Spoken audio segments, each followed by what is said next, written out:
जय श्री कृष्ण मित्रों, स्वागत है तमारू मारी यूट्यूब चेनल श्री हरिदर्शन में। हूँ अने मारा कान्हाजी आपनु हार्दिक स्वागत करीए छे। मित्रों, आज पुरुषोत्तम मासनो 7मो दिवस अने 7मा दिवसनी वार्ता, जेनुं नाम छे धणको अने धणकी।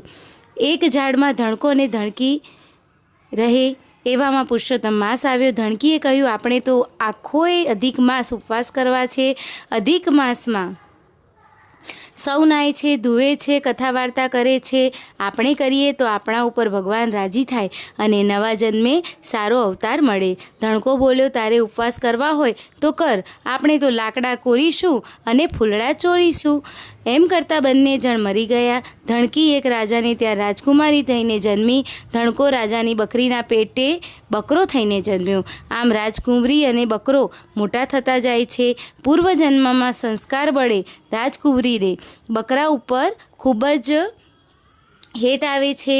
એ આખો દિવસ બકરાને રમાડે અને આનંદ કરે। થોડા સમયમાં રાજકુંવરીનું લગ્ન એક રાજકુમાર સાથે થયું। રાજકુંવરીને સાસરે વળાવવાનો સમય આવ્યો। રાજાએ તો કુંવરીને પહેરામણીમાં હાથી આપ્યા, ઘોડા આપ્યા, હીરા આપ્યા, મોતી આપ્યા, હીરના ચીર આપ્યા। તોય કુંવરી ઉદાસની ઉદાસ। રાજાએ પૂછ્યું, દીકરી ઉદાસ કેમ છે? તારે શું જોઈએ છે? જે જોઈએ તે માંગ। કુંવરી કહે, પિતાજી મને પેલો બકરો સાથે આપો, બકરાને રમાડ્યા વિના મને જરાય ગોઠતું નથી। કુંવરી રાજાને સમજાવી, રાણીએ સમજાવી, કુંવરી ન માની। તે ન માની છેવટે બકરો રાજકુંવરી સાથે મોકલ્યો।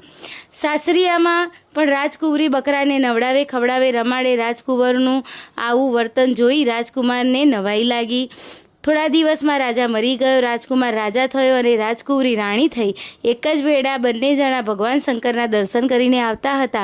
રાજા રાણી રાજમહેલમાં આવ્યા। રાણીના પગમાં નુપુર રૂમઝૂમ વાગતા હતા। રાણીને જોઈ બકરાને વાચા થઈ। તે બોલ્યો। રૂમઝૂમતી રાણી ઈચ્છાવર પામ્યા। રાણી બોલી, હા રે ભૂંડા, હા મેં કર્યા ઉપવાસ, તે કુરકુર બુરકુર ખાયા ગયા ભવની કમાણી, તેથી હું થઈ રાણી। રાજા આ બકરાની વાચા સાંભળી ગયો। તેણે પોતાના રાજનના પંડિતોને તેડાવ્યા અને બકરાનો ભેદ શોધવાનું કહ્યું। પંડિતોએ બકરાના પૂર્વજન્મની વાત કરી। કહ્યું, રાજન, જો તમો અધિક માસમાં 5 ઉપવાસ કરો અને તેનું પુણ્ય બકરાને અર્પણ કરો તો તેનો મોક્ષ થાય। રાજા રાણીએ ખરા ભાવથી પુરુષોત્તમ માસના ઉપવાસ કર્યા અને 5 ઉપવાસના ફળ બકરાને અર્પણ કર્યું। ત્યારે તો બકરાનો દેહ છૂટી ગયો અને તેમાંથી એક દિવ્ય પુરુષ પ્રગટ થયો। તેને લેવા સ્વર્ગમાંથી દેવદૂત આવ્યા અને વિમાનમાં બેસાડી સ્વર્ગે લઈ ગયા। પુરુષોત્તમ માસના ઉપવાસથી પ્રભાવથી બકરાનો પણ મોક્ષ થયો। મિત્રો, આ હતી 7મા દિવસની વાર્તા। ફરી નવી વાર્તા સાથે મળીશું। ત્યાં સુધી મને રજા આપશો। જય શ્રી કૃષ્ણ।